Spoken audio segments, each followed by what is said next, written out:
everyone. So definitely this is a conversation that no doubt many of us are actually looking to. I mean, for in the past, maybe about 2 to 3 weeks ago, when we actually started this amazing conversation with members of our team. In particularly, we have Ido Gaynor and also Brent Detterding. And we also will be having other persons that will be sharing their expertise. And for sure, I look forward to a very interesting conversation as we continue to look at those subject matters, those vital issues in terms of those um, points that always seems to be of controversial is in relation to cybersecurity leaders, how they look at risk quantification, but more in particular, be focusing on the concept of or the notion of in terms of the disparity between that understanding of the business CISO versus the tech CISO. And we'll be diving into a number of other interesting points. I mean, looking at things such as whether or not the importance of having a risk, asset register, and a number of other interesting points. So, guys, please free to ask questions. Share your points. So to get things started, then Ido, why don't you get us? I mean, get the ball Okay, rolling. yeah. I've been recently thinking and talking quite a bit. There is an echo, so I'm not sure. There are in the industry there is a lot of talk that has been going around about tech CISO versus business CISO, and this is really a matter that everyone thinks, should I? And I also get questions from different CISOs or people that are looking to become CISOs. What courses should they take? What's the approach I should be at, and things along these lines. And one of the things that I really find out is that this whole industry is actually changing in the go. It's changing and it's dynamic very fast. And I think that what was true a year ago or 2 years ago is no longer true today, and probably no longer will be true in about a year. And what I refer to is that in many organizations still today, the CISO reports to the CIO. That's going in many organizations, and I'll be happy to hear afterwards what Brent feels and thinks about that. But as far as I know, most of the CISOs report to the CIO. Rarely they report to other chief, C-level executives. That's on one end. They work very closely with the IT security teams. So they are required to be very techie savvy and know technology and understand technology. And it even takes it even further, because you find out that when they meet and talk with the technology teams, it happens to be that if they are not technology savvies, then the technology teams just doesn't count them. They just don't care what they say. And it happens that the CISOs are required by definition to be techies. But there is a change in the industry, and we see it more and more. Just recently, there is public companies are coming very closer to the point where they will require that board of directors will be involved in cyber incidents and cyber cases. We see also the number of events, and then the board of directors of the companies ask questions. They ask the CISO, please tell me, are we safe? That's, a very simple question. Are we safe? And actually, so then the tech CISO starts with answering to some degree, yes, there is a ransom attack, we have two firewalls, we have this and this, and start speaking about technology. And when they speak about this whole technology they have, the board of directors kind of, look at them and say, what are you talking to me? I only asked, are we safe? That's all what I want to hear. Are we safe or not? And if we are not safe, what do we need to do in order to be safe? So that requires a business CISO and not a techie CISO. So one of the things, and I would just, and I'll let Brent in a minute to just refer to these issues as well. Just a few days ago, I've seen a post on LinkedIn that was referring exactly to these type of matters about the technical CISOs.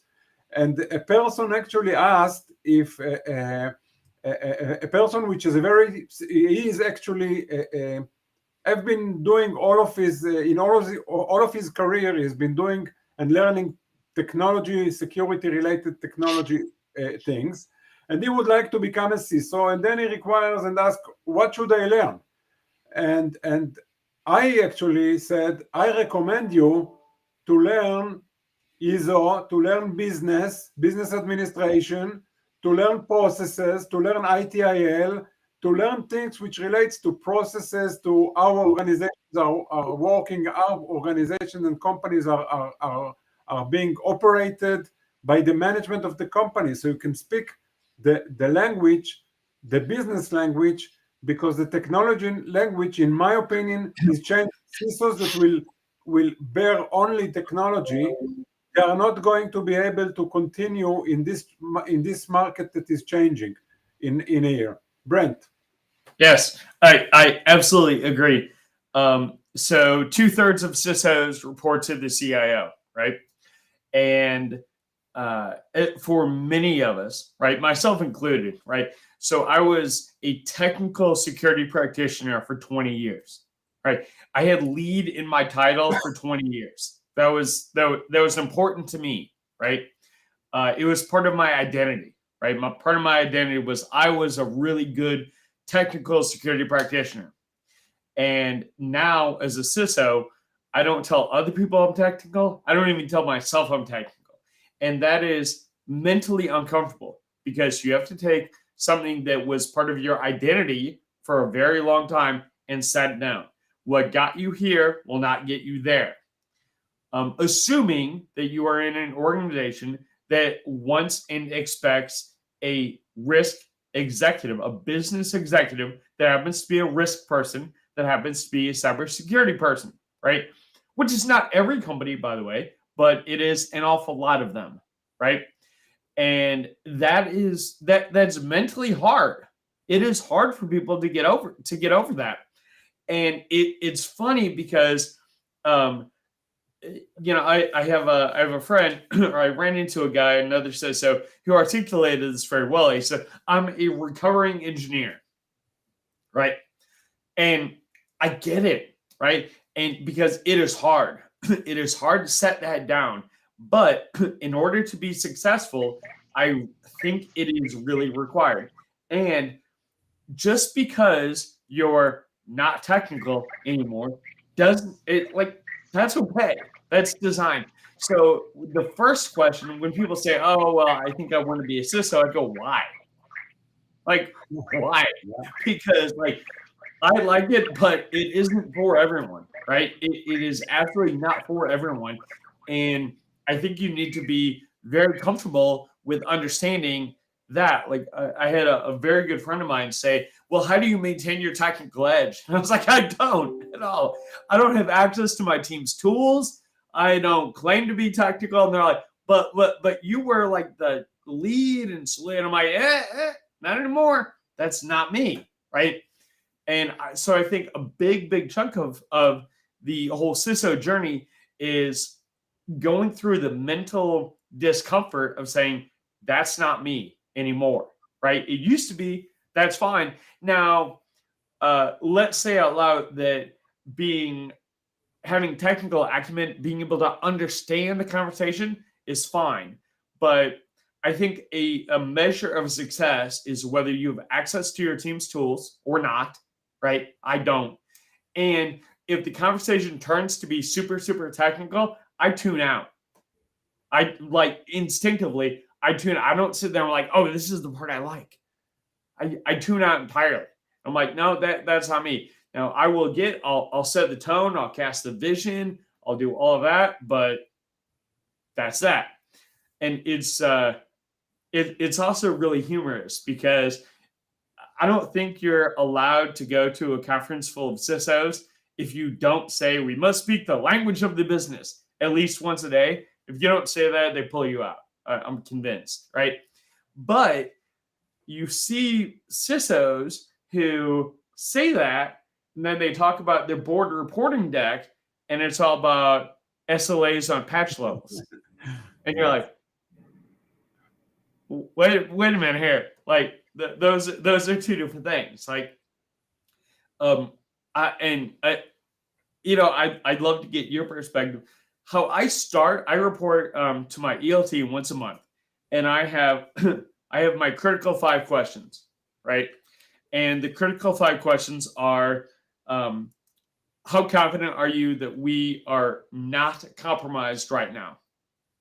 Right? Like, are we owned right now and don't know it? And how confident are you about that? And then they dive in about why are you confident? The second question is, what are we doing to detect and prevent bad guys? Right? Like, how good are we? How good are we at detecting stuff? Third is, what is the plan what is the plan when we have an incident or a breach?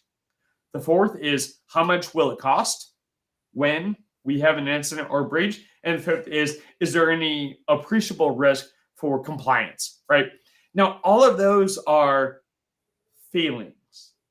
Although, like, how confident am I, right? And that is not asking for a metric or KPI or anything. That is saying, Brent, how confident are you about this?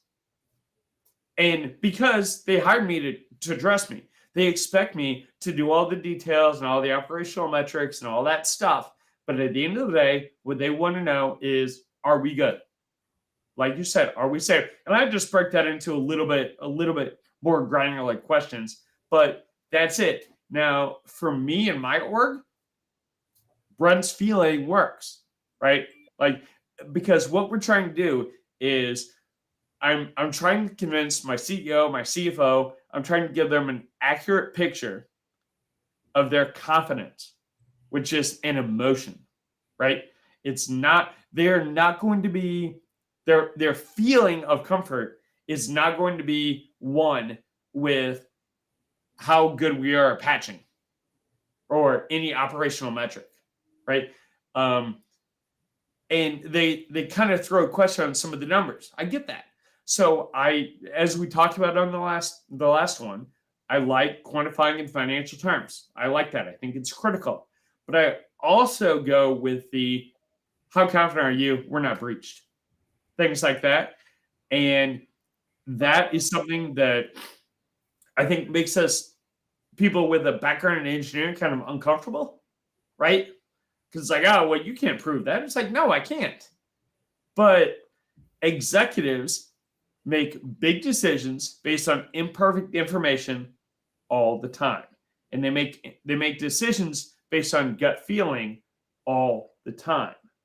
So functioning as an executive is partially getting comfortable with that kind of thing, with those decisions.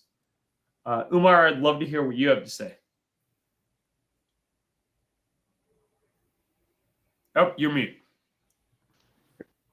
There we go. Hear me okay now? There. No? Apologize. As always, I'm late. But a part of what you were saying comes to and taking, making decisions, limited information.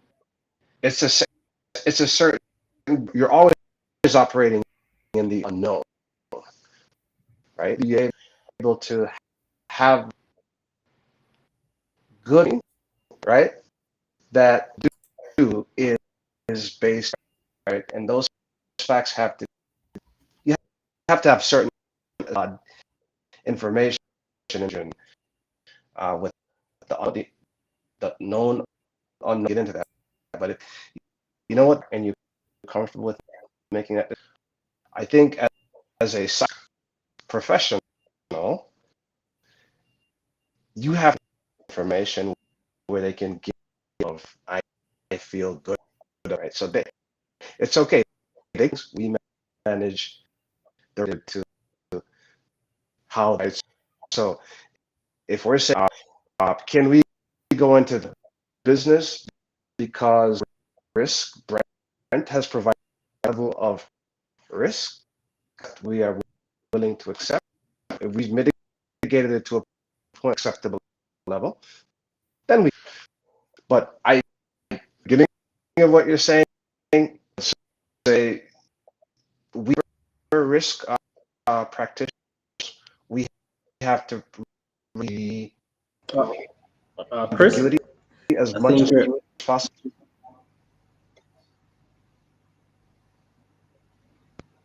Richard, did you say something? yes, I think we're losing you. We're not certain of your connection. That might Yeah, need some amount bad of connection. What else is I have bad in a hotel in Las Vegas?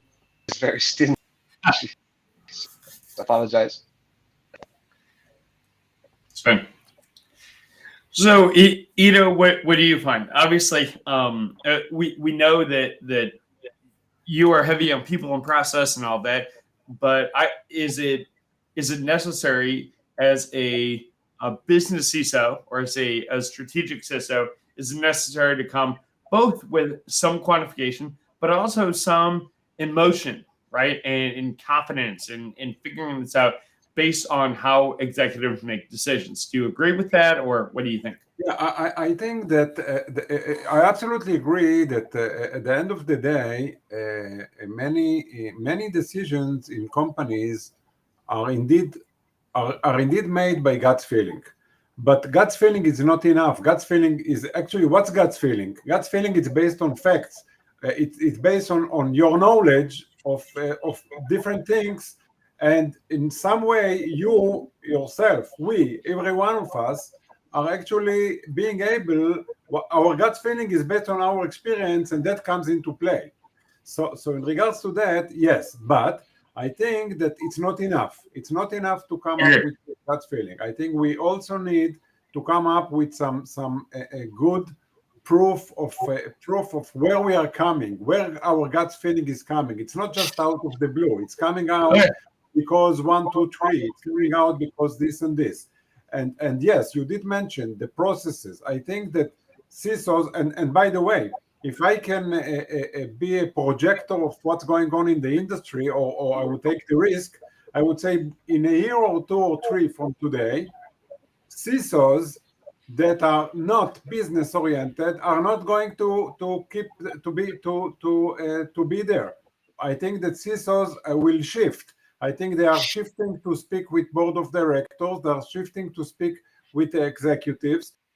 Actually, it's a C-level. Chief Information Security Officer at C-level. So, and in regards to that, I think that the projection, in my opinion, is the trend is very clear. Either you learn the business language, or you are going to lose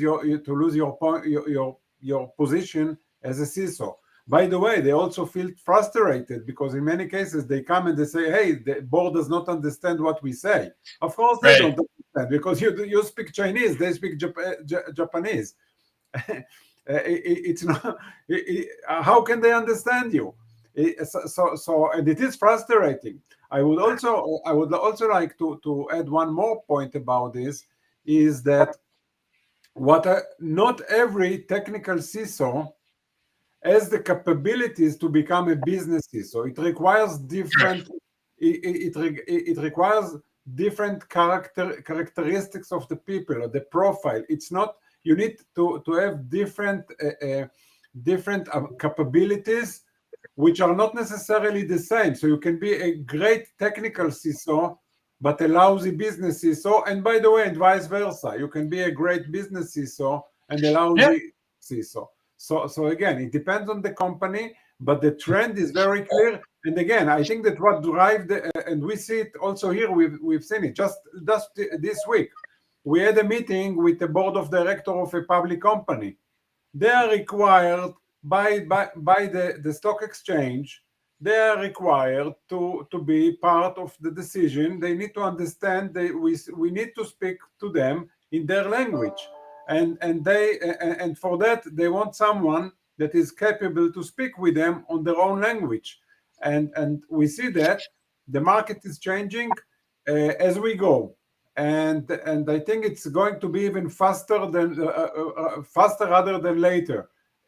That's in my sooner rather than later, obviously, because I think CISOs should be business savvies. The really interesting point about that is once you will see CISOs which do not have technical background, they are just business CISO. How are they going to work with the technical teams? That's Right. going to be an interesting question because the technical teams are actually, they will not initially, they would not get connected, and they would not feel good about a business CISO that doesn't understand what's a rule in a firewall. Right. And something that I find interesting is, so the SEC rules that are being proposed in the US, which will be enacted most likely in April, they require cybersecurity expertise at the board of director level, right? Yeah. Which is awesome.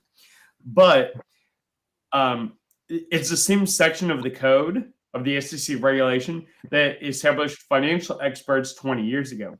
And this is not, oh, someone took a 2-week course on cyber. This is deep demonstrated expertise, right? So like CISOs, people who've been doing this for 20 years.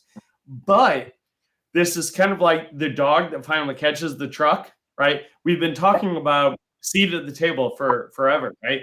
But once we get it, I'm not sure that we're going to know what to do with it. Because if those of us with deep cybersecurity expertise, with a long history of this, go to a board of directors and start talking about tech junk and Chinese alien hackers and whatever else, the board of directors is going to be like, eh.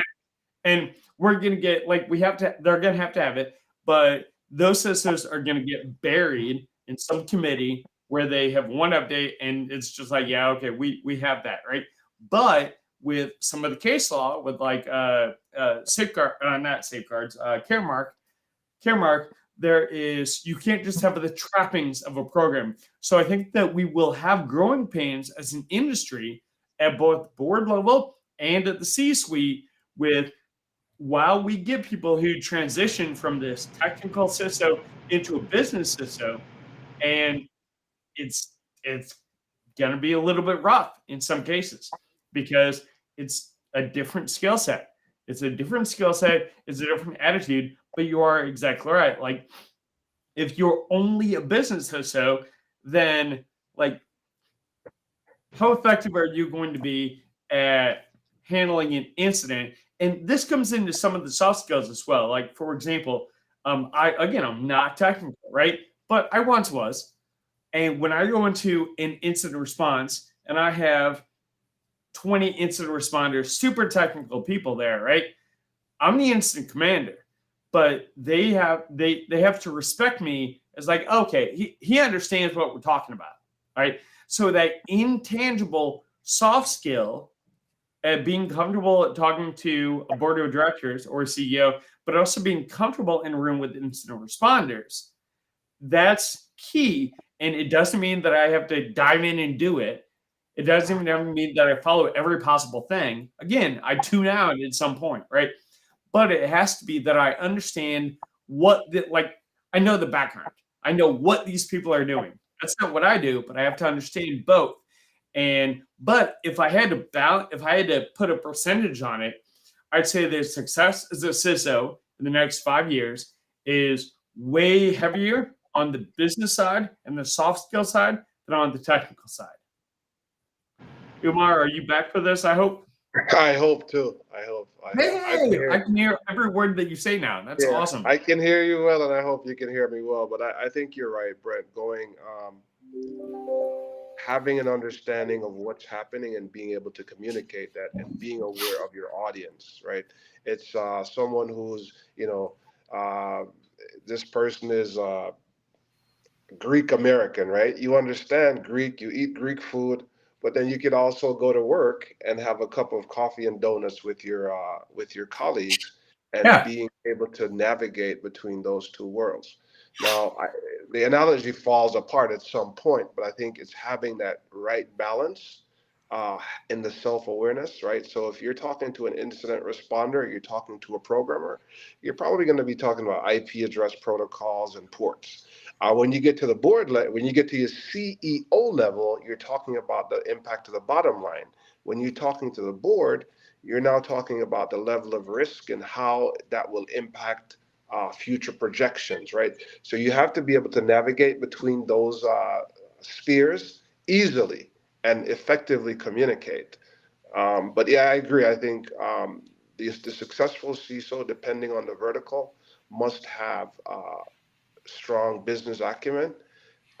Not to pretend. I've heard CISOs say things like, they're trying to dissect a balance sheet or an income statement, and you could just hear them going down the wrong, you know, cost of goods sold is this, and no, it's not, right? This is Yeah. EBITDA. You kind of, right? But being able to be having that awareness and being able to communicate effectively based on the audience that you're dealing with, I think is going to be key for a CISO right now. Here's maybe a good. Oh, sorry. Go ahead, Brent. Here's maybe a good test, right? So one test may be, do you have access to your team's tools? Yes or no, right? Another test may be, do you have a standing one-on-one meeting with your CFO, right? That may be, or with all the other executives, right? Because if you don't have that, then are you really tied in with the business, right? And by the same time, like, I don't want my CFO try to act like he has expertise on YubiKeys. Right. And I'm not going to try to have expertise on financial statements, but he knows what YubiKeys are, Right. and I know what the revenue and gross margin is, and I know where we make money, right? So, and I've heard this too, like, I think people don't want to seem like they don't know something, right? It's that imposter syndrome thing. But here's my perspective. Would I be upset if my CFO came to me and was like, "Hey, can you explain multi-factor authentication? Like, what is that and why do I care?" I'm not going to be upset. I'm not going to make fun of him like, "Haha, you don't know what MFA is." No. But the same token, there's no shame in me going to the CFO and be like, "Hey, can you explain this balance sheet to me a little bit? Like, I don't really, it's not my jam, right?" That'd be fine. And I did that actually in my interview cycle. I said, we were talking about the difficulties of like CFOs and ransomware and all this. I said, "Hey, I'll teach you about Bitcoin if you teach me about EBITDA." And he was like, "Deal." So I took that in the interview cycle, right? Like from the get-go, set up that relationship. So I think a good test is, do you have regular one-on-ones with your executives? Because if you do, you're probably tied into the business. Yeah. I'm sorry, Ido, what were you saying? Yeah, I was just wanted to refer to what Chris what you just said, Chris, and actually let me kind of raise the bar a bit. What if the CISO, the business CISO, does not know what's an IP address? When he comes to speak with the incident response team, he does not understand technology at all. Or I would say, what's the level he really needs, or whether is it important at all or not? Is it important for him to know? Does he need it? Now, again, we are all, as far as I know, we are all with the technology background, myself as well. I am also, coming from the technical side. But I would I would say, do we really need the technical side to be a good business CISO? You know what? Let's discuss it, because I'm not sure that we really need it. Well, I can I tell wonder you, this. I'm not a technical. I grew up in finance, right? My undergraduate is in economics and finance. Awesome. And I think I probably have 10 or 12 years of cybersecurity experience, but they're two different worlds, and I don't know how to answer that question, Ido, because I know where when people start talking about certain things, I give up. I don't know what they're talking about, and I go back and I Google it or I get coached, just like Brent said. I go back to someone and I say, you know what, can you just help me understand what this is? And I've found that very helpful. So I think, again, it's being aware of your situation, your level of knowledge and understanding, and being able to effectively communicate, right, back and forth, ask the questions that would lead you to making a decision or making an investment, whatever it is. But I think you could probably get away with it depending on your vertical. But then again, it comes down to being in that room with the incident responders when something is happening and they're talking and you need to go back and communicate to the board or to your executive, and you kind of don't know how to do it. So I have a nuanced response to that. But Brent, one more, just to refer to what Chris, sorry, that's very interesting you mentioned, because we have a tendency to, because you know what's going on today with the cybersecurity industry is technology is actually everyone needs technology, is actually dominating this whole industry, but it's changing, and it's changing big time, and that's what we are speaking about now.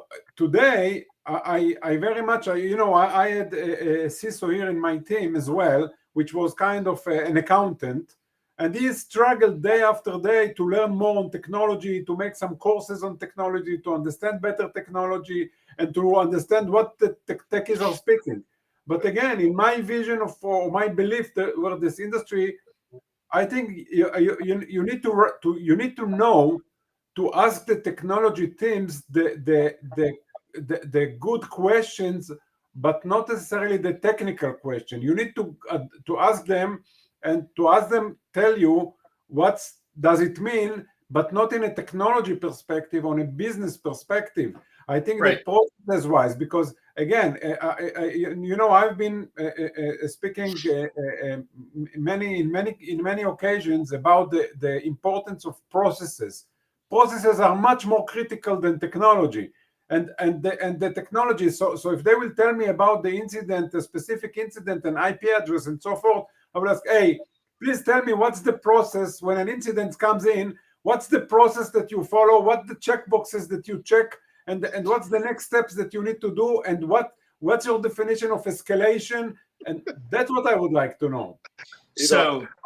I'm laughing, because my first leadership position, I managed technologists, and they started going, well, I had this query, and I'm like, stop. Exactly what you said. What problem are we trying to solve here? Talk to me, right, in English. What are you trying to do? And what does the technology do? And how does that fit into our process? And I think that's probably how I learned more, and that's how I pushed my team even more to be better. So I think that is critical, right? Is one thing that I do. So I was on like my first day of being the CISO, and I had the director of data science come, and he was talking to me all about all this stuff, and I was like, why do I care if anything's encrypted? And he goes, aren't you the security? I said, yeah. I said, tell me why I care. Why don't I care if a damn thing is encrypted at all, right? And the point being is like, why are we doing this, right?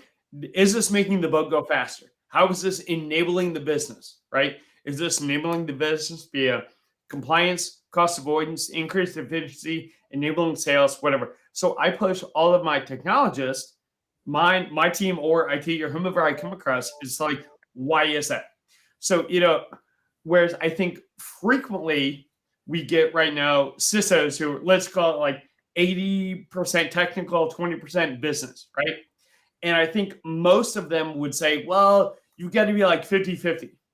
I am more on the side of like, ideal is like 90% business, 10% tech, or even 5% tech, right? And it's not necessarily required, but man, it does make things a bunch easier, right? And it makes it easier from a like interpersonal, like it's easier when especially in that instant response and whatever, when I understand the language, when I understand the stuff, and I know when I can tune out, when I can kind of tune back in, that kind of thing, that is useful, not necessarily required. Umar, what I do to my team, it's kind of funny because occasionally they've heard me tell stories about my past, and then I'll ask a question about, like, break out the crayons for me, like, just break out the crayons and explain this to me. And they're like, didn't you do exactly this for like 15 years? I'm like, yeah, forget that. Don't worry about that, right? Just break out the crayons, because even if I know, I want, culture-wise, I want them to understand. I want them to always be going towards enabling the business. Why am I doing this? What is the purpose of this? What outcome am I looking for? Things like that. So, yeah, I think we're in that shift where people think 50-50, business, technical. And I think that's moving more towards like the 90-10, 95-5 area. And I think it's a good thing. But we have a ways to go from 80 to 5. So yeah, I think that it happens whether we like it or not. By the way, we can discuss it here, but and the way it goes, and that's what I already myself, I've seen it as the board of directors now by the SEC is required, or the stock exchange are required to be involved. So they call the CISO to present to them, are we safe? What's our status? And so forth. And then the CISO comes in front of the board of directors and speaks technology. And after he leaves the room, and he gets about 15 minutes, 20 minutes to speak in front of the board of directors, and he gets out of the room, and they are saying, hey, we need a different CISO. We need someone that understands our language. And either this CISO will start speaking their language, or is going to be replaced. That's it. You know what's funny? So I took Eric Cole's CISO certification course to kind of when I wanted to become a CISO, and he had a story that I thought was great. So he does a lot of consulting with large companies, and he's sitting there with the CEO and the CFO, and they're like, it's time for the monthly CISO meeting. Just informal, not a board of directors, just an informal thing. And the CISO came in, and it was half hour, and he was just, man, he was excited. He was full of energy and all this. And then the CISO left, and they were like, okay, thank God that's over. All right, anyway. And Eric was like, hold on a minute. And he went out, he chased the guy down in the hallway, and he was like, how do you think that went? And the guy was like, oh man, I killed it. I killed it. Like, they were understanding, they care, they understand the impact. It was awesome. And he's like, okay, we're going like this here, guys. And it's interesting because you don't necessarily know the conversations that happen when you leave the room, but I think that there is some level of self-awareness, some amount of questions that you can ask, some amount, like for me, I identified who kind of the inner circle was, and one of my kind of inner circle people is the CIO, right? Who's a friend of mine and my peer as well. And so I go and I'm like, hey man, how am I doing? Like, am I resonating here? Am I not? Am I going like this? Like, you work with these people for 24 years. I've been here 2 minutes. So like, help me out. Help a brother out. Tell me how I'm doing. Tell me what's going on here, because I can adapt, right? I can adapt. I can do a lot of different stuff, but I need to know if what I'm doing is resonating. And I did that, frankly, with the ELT, forthright, but I also do with other people who are kind of close, who are willing on an individual basis to give me that kind of feedback. But that requires a certain amount of self-awareness that I think just humans in general can, we can bypass some of that because it might be uncomfortable, right? But yeah, like I need to know if I leave the room and they're like, oh God, that guy. Like, I need to know that, right? And we may not. Well, you reminded me. You actually reminded me. Oh, sorry, Richard, you want to say something? okay, sure. I was just saying that that's a very important point that Brent was actually saying. I think one of the things is that we have various types of CISOs coming from various backgrounds, and we do need that maybe balance or maybe not so much balance, but I think it depends on the flexibility, your ability to adjust depending on the situation that you're dealing with, and also to have that strong relationship along the verticals, as Brent was saying, so that you're able to relate or coordinate. That's one of the key things in terms of your success as a CISO. Yeah, yeah. You reminded me, Brent, about, I think it was about 5 years ago, and that's actually seeing the trend of CISOs. About 5 years ago, I remember I've seen quite a few places where companies assigned CISO positions to good hackers, to penetration testers. And why was that? Really, that's the case. That was the case because what happened that someone that knows to do a good penetration test, a white hacker, comes up and the board wanted to know what's this all cybersecurity is about, and he comes and so here, let me show you magician, kind of like a magician. Let me show you how I penetrate your environment in just like that. And in 2 minutes, I will get all your data from your mobile phone or from that and that. And like a magician, now the board members at the time, and again, I'm speaking 5 years ago, they saw this guy. They were so impressed because this one is a magician. Let's put him in the responsibility of our cyber. And what happens, by the way, to these, and I've seen CISOs 5 years ago in companies that had no idea about how a network runs. They just knew how to hack a system. That's all they knew.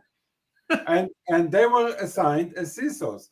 Now, 2 years later, obviously they were sent, actually even less than 2 years, they were sent out. But again, this is the trend. There was a time, because the all CISO sort of industry, we started CISO services 10 years ago, and I think we were the only one around that offered CISO services. There were no CISO, the word CISO, I think, was not even mentioned at the time. Actually, I remember there were always discussion whether it's a CISO or CSO. Where today it's kind of common, it's a CISO, but that was the case 10 years ago and 5 years ago. And again, it's changing. And 5-10 years from today, 3 years from today, I think that will be less technology, more on a real C level, which is an important thing, and more business savvy. Again, you need to understand the maybe basic on technology.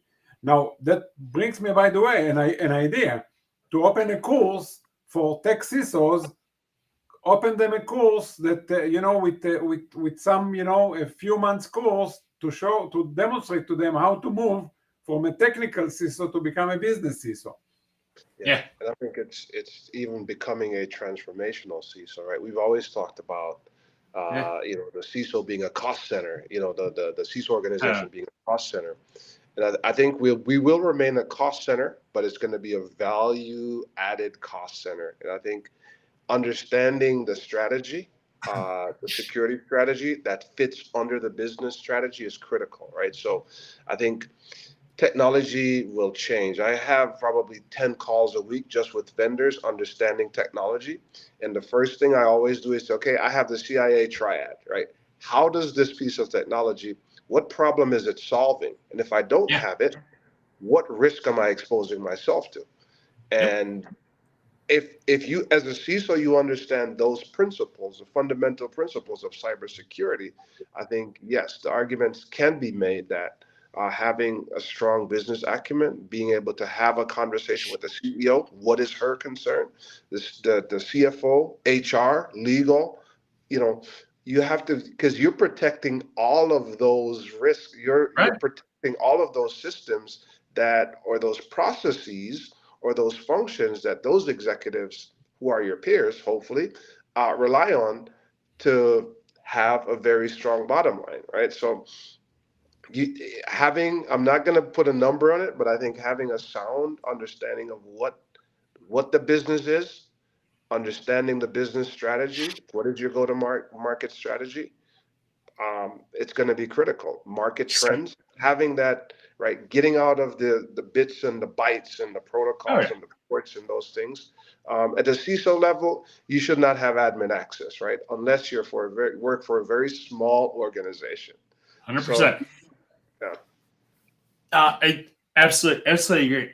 So consider that in order to enable the business, HR, operations, whomever, right? The critical skills there, the executive bearing, boils down to empathy and understanding that people respond to their incentives, right? So what are the incentives of the business? And empathy. And empathy and incentives has another word, and it's not a bad word, and it's called sales, right? So, and really what that is, I'm focused on enabling my business, which includes the go-to-market strategy. I'm enabling my business by enabling sales, right? Being able to be comfortable in front of a prospective client, not to be a salesperson, but to sell your security program and how it enables the business. That also impacts things like cyber insurance. My premiums just went down by 1/3, right? And they were not high before. That's kind of how we all got together initially, right? So, but that was sales. I sold my program in 2 slides in 10 minutes. I sell my program because so much sales is, again, kind of a feeling, right? I'm giving prospective clients comfort that their data and their IT and that we are that we're safe for them. Right? I don't know everything about call center performance, which is what my organization does. I don't know anything. Well, I know some, but I don't know a ton about that. That's not my expertise. But this little piece of the pie is our data going to be safe? Yes. I can make them feel comfortable about that. And if I can be if I am not the nail that sticks up, right? If I'm the easy button, then that smooths out the entire thing. It makes sales easier. It makes compliance easier. It makes vendor relations easier. It makes everything easier. And at the end of the day, yeah, am I still a cost center? Yeah, accounting wise, I'm a cost center, right? But when I can point and I can say, oh, this client loves us, and as such, they're going to give us more business. Oh, hey, I heard that we have this prospect, and yeah, you guys knocked any questions out of the park. So now it's just up to, that's a great thing. That is a great thing, and that is sales. But again, sales is just empathy. People respond to their incentives. Yeah, and I think even if you're able to take, again, if you're a security organization, and for example, you work in a call center and you could demonstrate to the business that, hey, by the way, we have this new piece of technology that encrypts our conversation, and you can monetize that. And by the way, we could take that and spread it across our vertical. So now that we are going to be known, now you're not just a cost center, but you're a value added cost center, right? Because you've taken the things that you do on a daily basis and you've demonstrated the efficacy of your processes and the technology, and you're bringing that to the market. You're bringing that to make cybersecurity a safer place, as Eric would always say, to work, play, and raise your kids, right? So that's right. So yeah, I think that's where the CISO, value-added CISO, is going to be in the near future, right? That's the next generation CISO 2.0. I agree. By the way, in regards to the vendors, one that I've started asking vendors, although none of them has real answers for that yet, but I think it's a change that will also come, is don't just give me a user guide. If you bring me a firewall, don't give me a user guide how to administer or configure the firewall. Provide me with processes that help me manage my firewall. What's the process I should follow? Tell me, give me. You are now Checkpoint. I would like to get from you not just a user guide, a manual. I would like to get from you what's the right process to avoid any misconfigured role get into this firewall? Share with me the processes to do that. And when vendors will start speaking also processes, I think we are, again, one step further. Agreed. Yep. 100%. Man, I like talking to you guys. It's fun stuff. Same here, So- same here. So, By so the guys, way, if there are other questions from whoever is listening, then feel free to interject. We are open to questions. We are happy to hear. not seeing any questions, but I have a lot of thumbs up. I mean, persons Cool. definitely enjoying the conversation. So, guys, So any? I would just maybe I would just like to add and again a bit repeat myself, but that's something again for anyone that hears this session and is thinking about CISO position or is a CISO position. I think that we are all in agreement here that you need to learn more on the business side. You need to make sure that you get some capabilities, learn the language of the CISO, speak the executive management language, focus on processes rather than on technology. These are kind of keywords that in order to put yourself in a good position for, I would say, the next 5 years of CISO positions. I think that's if I would again be a listener, I think that would be my advice to anyone that is just considering in this area. Sure. Any other final words, guys, before we? I'm good. I think you said it. Great advice. Nothing to add. All right. Awesome. So, guys, there we have it. Very interesting conversation. And for sure, guys, that's a wrap. We also look forward for future discussions of this type where we're able to share with each other and to build our skill set as cybersecurity professionals. So stay tuned. Sounds Thank you good. so much. Thank you. Bye, guys. Bye, guys. Cheers. Take care, guys.